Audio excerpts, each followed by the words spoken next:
Tout s'est joué en à peine 7 minutes. 7 minutes qui allaient déclencher la plus violente secousse dans les relations transatlantiques depuis que Paris avait refusé de suivre Washington dans la guerre d'Irak en 2003 et qui menaçait de fracturer durablement l'OTAN sur l'épineuse question du partage du fardeau militaire.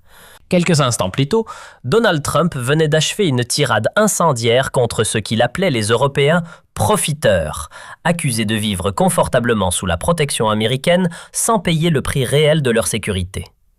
Son regard s'était posé sur Sébastien Lecornu avec cette condescendance glaciale qu'il réserve habituellement aux dirigeants qu'il juge fragiles ou insignifiants. À ses yeux, il venait de clouer au mur l'ingratitude française devant tous les représentants de l'Alliance réunis à Bruxelles. Puis quelque chose d'imprévu se produisit. Le premier ministre français se leva. Et ce qu'il prononça ensuite eut l'effet d'un court-circuit diplomatique. Toute la délégation américaine resta figée. Ce n'était pas simplement une... Tout s'est joué en à peine 7 minutes. 7 minutes qui allaient déclencher la plus violente secousse dans les relations transatlantiques depuis que Paris avait refusé de suivre Washington dans la guerre d'Irak en 2003 et qui menaçait de fracturer durablement l'OTAN sur l'épineuse question du partage du fardeau militaire. Quelques instants plus tôt, Donald Trump venait d'achever une tirade incendiaire contre ce qu'il appelait les Européens profiteurs, accusés de vivre confortablement sous la protection américaine sans payer le prix réel de leur sécurité. Son regard s'était posé sur Sébastien Lecornu avec cette condescendance glaciale qu'il réserve habituellement aux dirigeants qu'il juge fragiles ou insignifiants. À ses yeux, il venait de clouer au mur l'ingratitude française devant tous les représentants de l'Alliance réunis à Bruxelles. Puis quelque chose d'imprévu se produisit. Le premier ministre français se leva. Et ce qu'il prononça ensuite eut l'effet d'un court-circuit diplomatique. Toute la délégation américaine resta figée. Ce n'était pas simplement une querelle de chiffres ou une discussion technique sur les budgets de défense. C'était un moment beaucoup plus symbolique. À cet instant précis, un dirigeant de 39 ans venait de signifier au président américain que le temps où Washington imposait ses règles au continent européen appartenait peut-être déjà au passé. Mais pour mesurer la puissance du choc qui allait ébranler cette réunion de l'OTAN, il faut revenir 3 mois plus tôt. En janvier, Donald Trump venait de reprendre les clés de la Maison-Blanche. Son retour triomphal sur la scène politique américaine s'accompagnait d'une promesse de campagne explosive qui allait bientôt mettre toute l'Alliance atlantique sous tension. Faire payer les Européens pour leur défense ou retirer les troupes américaines du continent. Cette menace n'était pas nouvelle dans la rhétorique trumpiste, mais cette fois, le président américain semblait résolu à la mettre réellement en œuvre. Dans le bureau ovale, restauré selon ses goûts dorés, Trump convoquait régulièrement son nouveau secrétaire à la Défense, le général Mike Waltz, ancien béret vert devenu stratège républicain, afin de discuter de sa nouvelle doctrine atlantique. L'objectif était simple et brutal. Transformer l'OTAN en une organisation payante où chaque pays devrait verser une cotisation proportionnelle aux services de protection assurés par les États-Unis. Ces Européens vivent sous notre parapluie nucléaire depuis 75 ans sans payer leur part, déclara Trump lors d'une réunion du Conseil de sécurité nationale. La France dépense 2,1% de son PIB pour la défense. C'est ridicule. Nous dépensons 3 fois plus. Ils doivent passer à 5% minimum ou nous retirons nos soldats. Cette obsession trumpiste pour les pourcentages de PIB masquait une réalité bien plus complexe que le président américain refusait obstinément de reconnaître. Les États-Unis ne maintenaient pas 100 000 soldats en Europe par pure générosité envers de vieux alliés reconnaissants, mais pour un calcul froid d'intérêt stratégique national.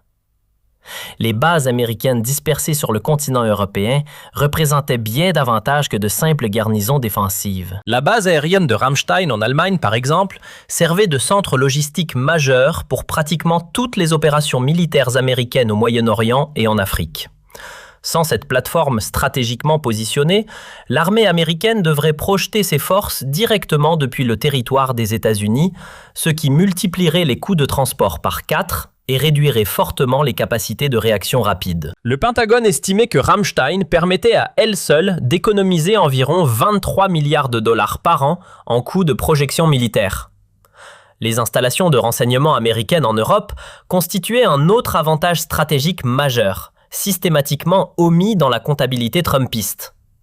Les stations d'écoute de la NSA en Allemagne et au Royaume-Uni captaient quotidiennement des millions de communications russes, chinoises et moyen-orientales. Les centres d'analyse de la CIA à Francfort traitaient 78% des renseignements américains concernant le terrorisme international. Ces capacités de surveillance auraient été impossibles à reproduire depuis le territoire américain. Plus lucratifs encore pour Washington étaient les contrats d'armement massifs que les pays européens passaient avec l'industrie de défense américaine. Sous la pression politique visant à maintenir l'interopérabilité avec les forces américaines, les pays de l'OTAN achetaient prioritairement des équipements militaires américains. Chasseurs F-35, missiles Patriot, systèmes de communication et drones Reaper. Entre 2015 et 2024, ces ventes d'armes américaines à l'Europe avaient généré 267 milliards de dollars de revenus pour Lockheed Martin, Boeing, Raytheon et Northrop Grumman. Monsieur le Président, avait tenté d'expliquer Lloyd Austin, ancien secrétaire à la Défense consulté par l'équipe Waltz. Notre présence en Europe n'est pas une charité, c'est un investissement stratégique qui rapporte énormément aux États-Unis en termes de projection de puissance, de renseignements et de contrats industriels. Si nous quittons l'Europe, nous perdrons bien plus que nous ne gagnerons. Mais Trump, imperméable aux analyses stratégiques nuancées qui ne correspondaient pas à sa vision binaire du monde, balayait ses arguments d'un revers de main. Dans son esprit transactionnel de businessman new-yorkais, toute relation internationale devait se résumer à un bilan comptable simple. Soit l'Amérique gagnait de l'argent, soit elle se faisait arnaquer. La complexité des bénéfices stratégiques indirects ne l'intéressait tout simplement pas. Mais Trump, fidèle à sa vision transactionnelle des relations internationales, ne voyait l'OTAN qu'à travers le prisme comptable des contributions financières. Il avait chargé son équipe économique, dirigée par le nouveau secrétaire au Trésor Scott Bessent, de calculer précisément le coût de la protection américaine de l'Europe et d'établir une facture détaillée que Washington présenterait aux Européens lors du prochain sommet de l'Alliance. Le document confidentiel, produit par le Trésor américain en avril 2025, baptisé NATO Defense Subsidy Assessment, chiffrait à environ 1237 milliards de dollars le coût cumulé de la présence militaire américaine en Europe. Ce calcul pharaonique incluait non seulement les dépenses directes évidentes de stationnement des troupes, mais aussi une multitude de coûts indirects savamment agrégés afin de gonfler la facture finale. La méthodologie employée par les économistes du Trésor était d'une créativité comptable remarquable. Ils incluaient les coûts de recherche et développement de tous les systèmes d'armes jamais déployés en Europe depuis 1940, même si ces technologies servaient également les intérêts américains ailleurs dans le monde. Ils comptabilisaient les salaires de tous les militaires américains ayant servi en Europe, y compris leurs pensions de retraite futures. Ils ajoutaient même une estimation fantaisiste des opportunités économiques perdues par les USA en maintenant des forces en Europe plutôt qu'en les déployant ailleurs. Plus audacieux encore, le rapport incluait une ligne budgétaire intitulée « Coût d'opportunité du capital investi », calculant les intérêts que la somme gigantesque de 1237 milliards aurait pu générer si elle avait été investie dans l'économie américaine plutôt que dépensée en Europe. Cette acrobatie comptable portait la dette européenne totale à environ 3400 milliards de dollars, selon les calculs du Trésor trumpiste. Monsieur le Président, avait déclaré Scott Bessent lors de la présentation officielle du rapport au cabinet. Si l'on considère que l'Europe devrait rembourser rétroactivement sa juste part de ses coûts avec intérêts composés, la France nous doit environ 100 milliards, l'Allemagne 312 milliards, l'Italie 92 milliards et l'Espagne 9 milliards. C'est une dette colossale que les Européens ont contractée envers le contribuable américain travailleur. Cette comptabilité totalement fantaisiste reposait sur une hypothèse fondamentalement malhonnête. Que les USA ne tirent absolument aucun bénéfice stratégique, économique ou politique de leur présence en Europe. Elle ignorait délibérément que la domination américaine sur l'Alliance atlantique permettait à Washington de façonner l'ordre international selon ses intérêts, de contrôler les choix stratégiques européens et de maintenir son statut de superpuissance mondiale incontesté. Mais dans l'esprit simpliste de Trump, cette dette européenne fictive devenait un argument massif et apparemment imparable pour exiger une augmentation drastique et immédiate des budgets de défense des pays de l'OTAN. Il ne s'agissait plus d'une négociation entre alliés, mais d'une sommation d'un créancier à ses débiteurs. La cible prioritaire de cette offensive américaine était, sans surprise, la France, pays symbole historique de l'indépendance européenne vis-à-vis de Washington depuis les années de Gaulle. Depuis le général de Gaulle, justement, Paris cultivait avec une constance remarquable une posture d'autonomie stratégique qui irritait profondément et régulièrement toutes les administrations américaines successives, démocrates comme républicaines. La France disposait de sa propre force de dissuasion nucléaire, totalement indépendante, avec 20 ogives nucléaires opérationnelles. Elle avait spectaculairement quitté le commandement intégré de l'OTAN de 1966 à 2009 afin d'affirmer son indépendance militaire. Elle refusait régulièrement de s'aligner sur les positions américaines au Conseil de sécurité de l'ONU et plaidait inlassablement pour une Europe de la défense progressivement émancipée de la tutelle stratégique américaine. Cette tradition française d'indépendance militaire remonte au traumatisme de la Seconde Guerre mondiale. De Gaulle n'avait jamais pardonné aux Anglo-Américains de l'avoir tenu à l'écart des grandes décisions stratégiques, notamment du débarquement de Normandie, où la France était censée être libérée, mais n'avait aucun mot à dire sur les opérations. Cette humiliation historique avait forgé la doctrine française d'autonomie stratégique. Plus jamais la France ne dépendrait d'une puissance étrangère, même alliée, pour sa sécurité fondamentale. Les successeurs de Gaulle, de Pompidou à Macron, en passant par Mitterrand et Chirac, avaient tous maintenu cette ligne d'indépendance, avec plus ou moins de fermeté selon les circonstances. Même lorsque Sarkozy avait réintégré le commandement intégré de l'OTAN, il l'avait fait en négociant des garanties d'autonomie décisionnelle pour les forces nucléaires françaises et en exigeant que des généraux français occupent des postes clés dans la structure militaire de l'Alliance. Pour Trump, cette arrogance française multiséculaire était proprement insupportable et constituait une offense personnelle. Ils veulent jouer les indépendants avec leurs petites bombes atomiques pathétiques, mais quand Poutine les menace sérieusement, ils viennent pleurer chez nous en demandant protection, avait-il déclaré lors d'un meeting électoral particulièrement enflammé à Tampa, en Floride. Il est temps qu'ils payent enfin le vrai prix de la sécurité que nous leur garantissons ou qu'ils se débrouillent tout seuls face aux Russes. On verra combien de temps ils tiendront. Cette hostilité personnelle viscérale de Trump envers la France s'était encore considérablement intensifiée depuis l'arrivée inattendue de Lecornu à Matignon en septembre. Le jeune premier ministre français de 39 ans incarnait absolument tout ce que Trump détestait profondément dans l'élite politique européenne. Un technocrate parfaitement formaté, polyglotte maîtrisant 5 langues couramment, défenseur dogmatique du multilatéralisme onusien et de la régulation internationale contraignante. Admirateur affiché de l'Union européenne fédérale. Les rares échanges téléphoniques directs entre les deux hommes depuis janvier 2025 s'étaient tous terminés dans une tension diplomatique palpable et des accrochages verbaux à peine dissimulés. Trump reprochait systématiquement à Lecornu son élitisme parisien insupportable, sa naïveté face aux dictatures, son arrogance intellectuelle et surtout sa faiblesse militaire pathétique face à Poutine. Lecornu, de son côté, ne cachait pas son mépris à peine voilé pour ce qu'il considérait comme le populisme dangereux et l'ignorance stratégique de Trump. Lors d'un dîner privé à l'Élysée avec des ambassadeurs européens, le premier ministre français avait confié « Trump est le symptôme de la décadence intellectuelle américaine. Il résonne comme un promoteur immobilier des années 1980, pas comme un leader du monde libre du 21e siècle. » Ces mots, bien sûr confidentiels en théorie, avaient filtré dans la presse américaine via des fuites diplomatiques, provoquant une fureur présidentielle mémorable. Trump avait tweeté rageusement à 6 heures du matin depuis Mar-a-Lago.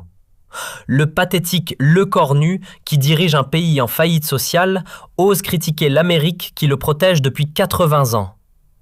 Sans nous, la France parlerait allemand ou russe. Ingratitude totale. Cette escalade verbale bilatérale entre les deux dirigeants avait créé un climat diplomatique franco-américain particulièrement délétère. Les fonctionnaires du Quai d'Orsay et du département d'État multipliaient les efforts pour maintenir des canaux de communication fonctionnels. Mais la relation personnelle catastrophique entre Trump et Lecornu empoisonnait systématiquement toute tentative de dialogue constructif. C'est dans ce contexte délétère que s'ouvrait le sommet de l'OTAN de Bruxelles dès le 15 juillet 2025, officiellement consacré à la modernisation des capacités de défense collective. Officieusement, tout le monde savait que ce sommet serait l'occasion d'un ultimatum américain aux Européens sur les dépenses militaires. Donald Trump était arrivé à Bruxelles avec sa délégation habituelle de conseillers ultra-loyalistes triés sur le volet, déterminé à imposer brutalement sa vision transactionnelle de l'Alliance Atlantique. Son équipe avait préparé méticuleusement pendant des semaines une présentation PowerPoint spectaculaire de 47 diapositives détaillant exhaustivement les contributions disproportionnées et scandaleuses américaines à la sécurité européenne et exigeant un rééquilibrage financier immédiat et non négociable. La délégation américaine comprenait les figures les plus dures de l'administration Trump. Le général Mike Waltz, secrétaire à la Défense, Marco Rubio, secrétaire d'État et faucon atlantiste convaincu, Kash Patel, directeur de la CIA et loyaliste trumpiste absolu, et bien sûr Scott Bessent, secrétaire au Trésor et architecte principal de la théorie de la dette européenne. Ces Européens mollassons vont enfin comprendre que nous ne sommes pas leur armée gratuite de mercenaires, avait déclaré Trump à ses conseillers rassemblés dans sa suite présidentielle du Steigenberger Grand Hôtel de Bruxelles la veille du sommet. Soit ils passent immédiatement à 5 % de leur produit intérieur brut en dépenses militaires, comme je l'exige, soit nous commençons à retirer progressivement nos troupes et nos garanties nucléaires. Point final, pas de négociation possible. Cette stratégie trumpiste d'ultimatum brutal et public reposait sur un calcul politique apparemment rationnel, mais fondamentalement erroné. Les Européens étaient présumés trop divisés politiquement, trop faibles militairement et trop terrorisés par la menace russe pour oser résister collectivement à la pression américaine. Ils finiraient inévitablement par céder et accepter les conditions de Washington, exactement comme ils l'avaient toujours fait docilement depuis 1945. Selon la vision trumpiste simpliste de l'histoire, Trump était personnellement convaincu que sa rhétorique brutale habituelle, combinée à la menace crédible de retrait militaire américain, suffirait automatiquement à faire plier les dirigeants européens paralysés par leur dépendance structurelle envers le parapluie sécuritaire américain.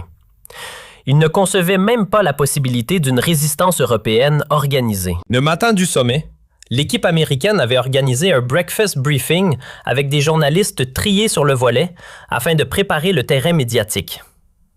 Le président va dire aux Européens leurs 4 vérités aujourd'hui, avait annoncé le porte-parole de la Maison-Blanche. L'ère du free riding européen est terminée. Soit ils paient leur juste part, soit l'Amérique reconsidère fondamentalement son engagement atlantique. Cette campagne de communication agressive visait à créer une pression médiatique maximale sur les dirigeants européens avant même le début des discussions officielles. Fox News et Breitbart avaient publié des éditoriaux cinglants exigeant que l'Europe paie enfin sa dette envers l'Amérique. L'opinion publique américaine, largement isolationniste depuis l'échec afghan, soutenait massivement la ligne dure de Trump selon les sondages. Mais Trump ne soupçonnait pas que le cornu avait préparé cette confrontation avec une rigueur toute française, compilant des décennies de données historiques, d'analyses stratégiques et de calculs économiques afin de démontrer méthodiquement l'hypocrisie américaine et l'absurdité de la comptabilité trumpiste. Car derrière la façade diplomatique, Matignon avait lancé depuis 6 semaines une opération de contre-intelligence stratégique baptisée Vérité Atlantique. Cette cellule ultra-confidentielle, dirigée par le général Pierre Schill, chef d'état-major particulier du président, regroupait les meilleurs analystes français en affaires militaires, en stratégie atlantique et en histoire de l'OTAN.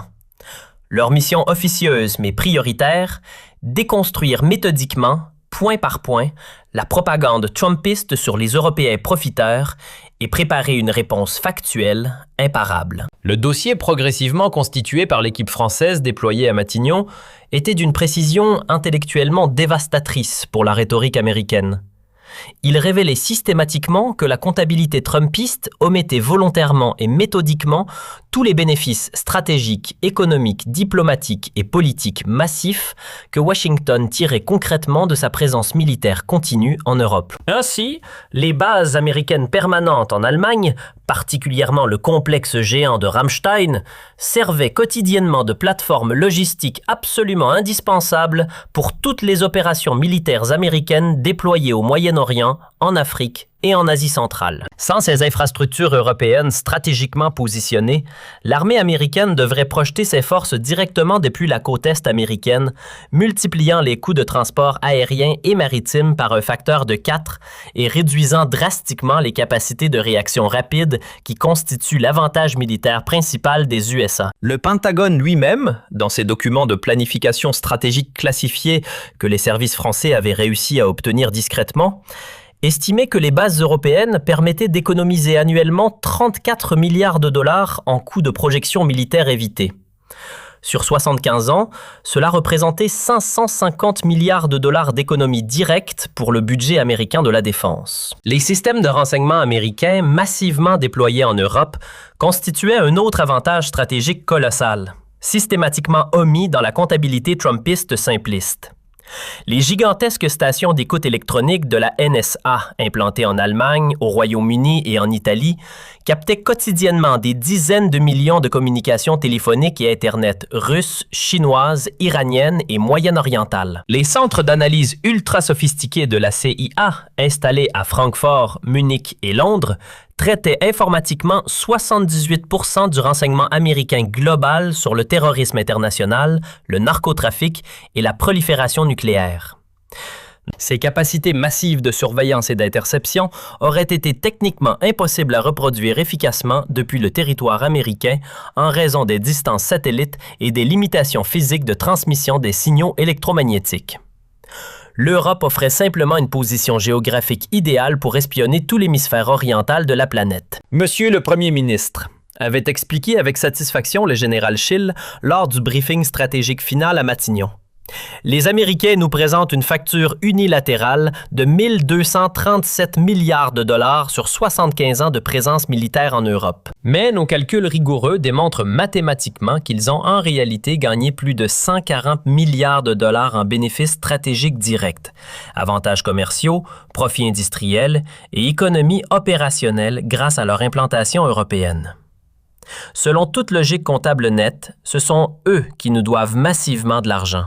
Absolument pas l'inverse, comme Trump ose le prétendre. Plus accablant encore pour Washington, l'analyse française ultra détaillée révélait que les guerres américaines catastrophiques en Irak et en Afghanistan avaient coûté aux pays européens de l'OTAN plus de 340 milliards d'euros en contributions militaires directes et indirectes entre 2001 et 2021. Cette somme astronomique incluait non seulement les coûts évidents de déploiement des troupes européennes sur ces théâtres d'opérations lointains, mais aussi une multitude de dépenses cachées que les gouvernements européens n'avaient jamais osé comptabiliser publiquement. Les pays membres de l'Alliance Atlantique avaient collectivement fourni 140 000 soldats pour ces opérations lancées unilatéralement par les USA, sans consultation réelle des Alliés, perdant tragiquement une vingtaine de militaires tués au combat et plus de 8 400 blessés graves, dans des guerres qui ne servaient en rien les intérêts sécuritaires européens, mais uniquement l'agenda impérialiste américain au Moyen-Orient. La France seule avait dépensé 47 milliards d'euros pour sa participation à ces conflits. 12 000 soldats déployés en Afghanistan pendant 13 ans, 89 militaires français tués et 700 blessés, sans compter les coûts psychologiques des milliers de vétérans traumatisés par ces guerres absurdes. L'Allemagne avait déboursé 51 milliards d'euros, le Royaume-Uni 71,8 milliards, l'Italie 23 milliards, l'Espagne 18 milliards. Et pour quel résultat concret? L'Irak était devenu un État failli contrôlé par des milices pro-iraniennes, exactement l'inverse des objectifs américains proclamés. L'Afghanistan était retombé sous contrôle taliban en août 2021, après un retrait chaotique et humiliant décidé unilatéralement par Washington, sans même consulter les alliés européens qui avaient sacrifié sang et argent pendant 2 décennies. Monsieur le Premier ministre, avait martelé avec indignation le colonel François Lecointre, ancien chef d'état-major des armées consulté pour l'analyse historique. Nous avons dépensé des fortunes et sacrifié nos soldats pour des aventures militaires américaines basées sur des mensonges délibérés. Les armes de destruction massive irakiennes n'ont jamais existé.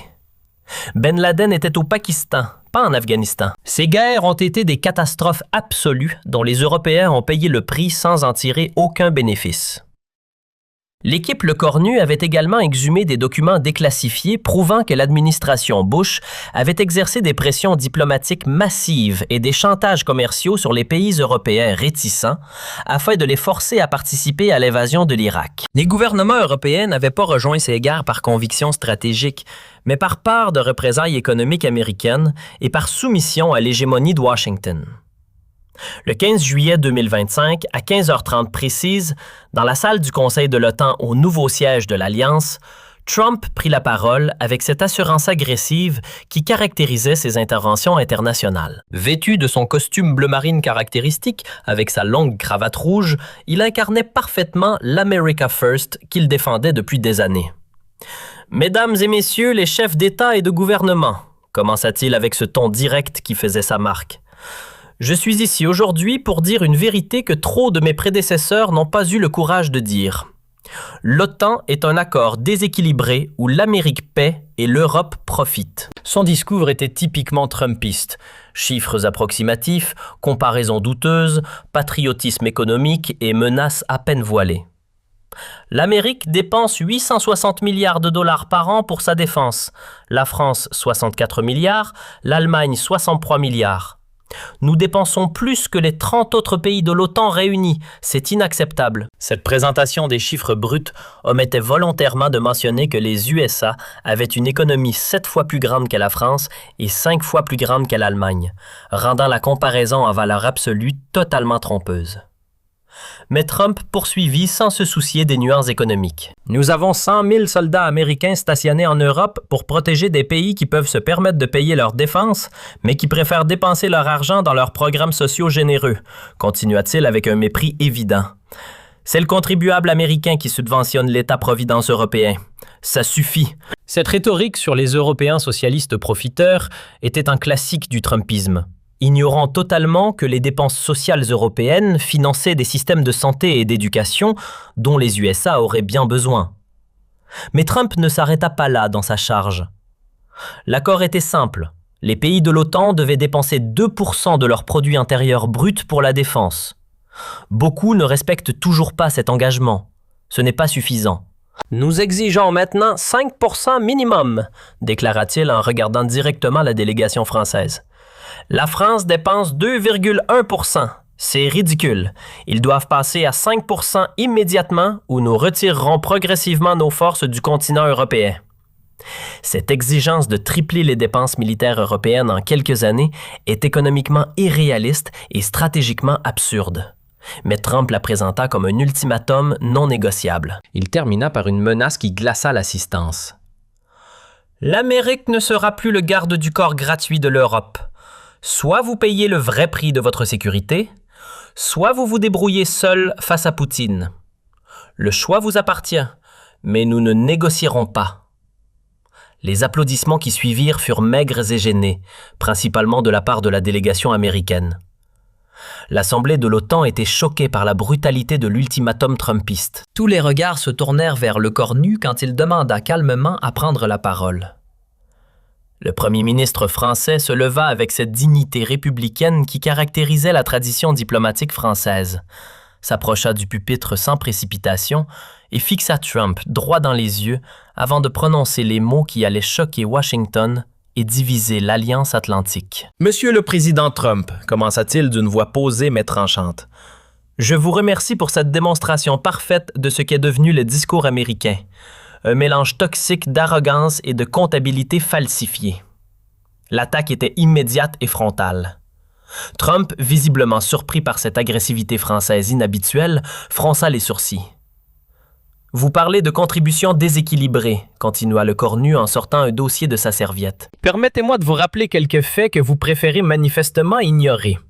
En 2003, les USA ont envahi l'Irak sur la base de mensonges sur les armes de destruction massive.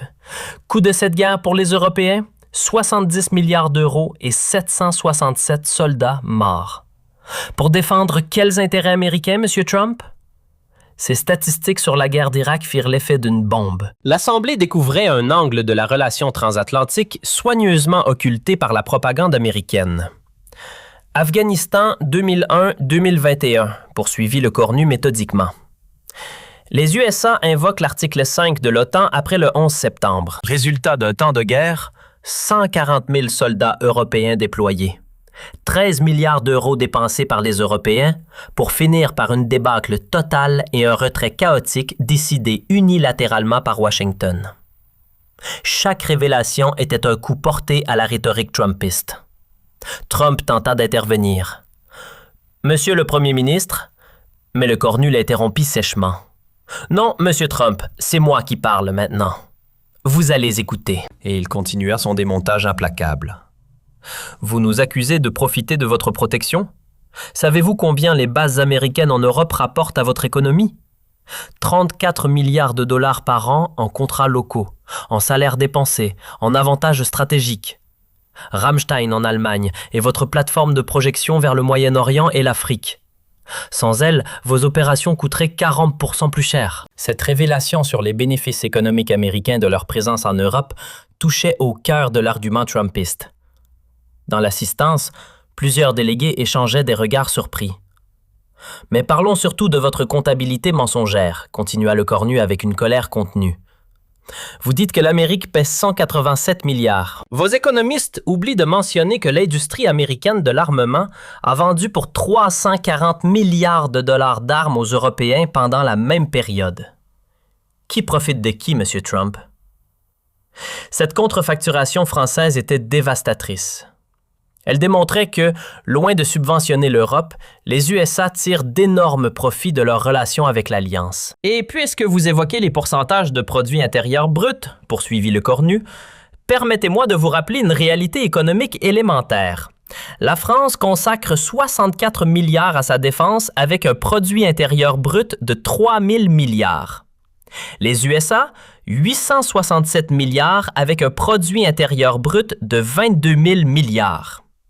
En proportion de notre richesse, nous faisons autant d'efforts que vous. » Cette remise en perspective des chiffres absolus que Trump aimait manipuler était particulièrement efficace. Le cornu démontrait que la comparaison brute était intellectuellement malhonnête. Trump, rouge de colère, tenta une contre-attaque. « La France a sa petite force nucléaire, mais justement, parlons-en, » le coupa le cornu. « Notre dissuasion nucléaire indépendante protège toute l'Europe, pas seulement la France. Elle coûte 6 milliards par an. Nous ne vous avons jamais demandé de participation. C'est ça, la vraie solidarité atlantique. » Le silence qui suivit cette mention de la force de frappe française était révélateur. Le cornu venait de rappeler que, contrairement à ce que prétendait Trump, l'Europe n'était pas totalement dépendante du parapluie nucléaire américain. Mais le cornu réservait le plus dur pour la fin. « Monsieur Trump, vous exigez que nous passions à 5% de notre produit intérieur brut en dépenses militaires. Très bien. Mais alors, les USA doivent rembourser les 340 milliards d'euros que nous avons dépensés pour vos guerres en Irak et en Afghanistan. Des guerres qui ne servaient pas la sécurité européenne, mais l'impérialisme américain. » Et puis va la conclusion qui restera dans les mémoires. L'OTAN n'est pas une entreprise de protection où l'Amérique serait le patron et l'Europe les clients. C'est une alliance entre égaux. Si vous voulez la transformer en raquette, alors nous créerons notre propre système de défense européen. L'époque où Washington dictait ses conditions à l'Europe est révolue. L'explosion qui suivit fut immédiate. Trump quitta momentanément la salle, furieux, suivi par une partie de sa délégation. Dans l'assistance, c'était la stupéfaction générale. Pour la première fois dans l'histoire de l'OTAN, un dirigeant européen avait publiquement accusé les USA de manipulation comptable et de chantage stratégique. L'onde de choc fut planétaire et immédiate. Aux USA, la réaction fut explosive et polarisée selon les lignes politiques habituelles. Fox News titrait avec indignation « La France insulte honteusement l'Amérique ». Tucker Carlson dénonçait l'ingratitude pathologique des Européens, tandis que CNN analysait sobrement la plus grave crise atlantique depuis l'Irak. Le New York Times questionnait avec inquiétude la fin de l'OTAN telle que nous la connaissons. Le Congrès américain, dans un rare moment d'unité bipartisane, adopta en urgence à 357 voix contre 76 une résolution solennelle condamnant fermement les propos anti-américains, profondément inacceptable et historiquement injuste prononcée par le premier ministre français. Les sénateurs républicains les plus belliqueux, menés par Tom Cotton et Lindsey Graham, réclamaient bruyamment des sanctions économiques immédiates contre Paris et l'annulation de tous les contrats militaires franco-américains en cours.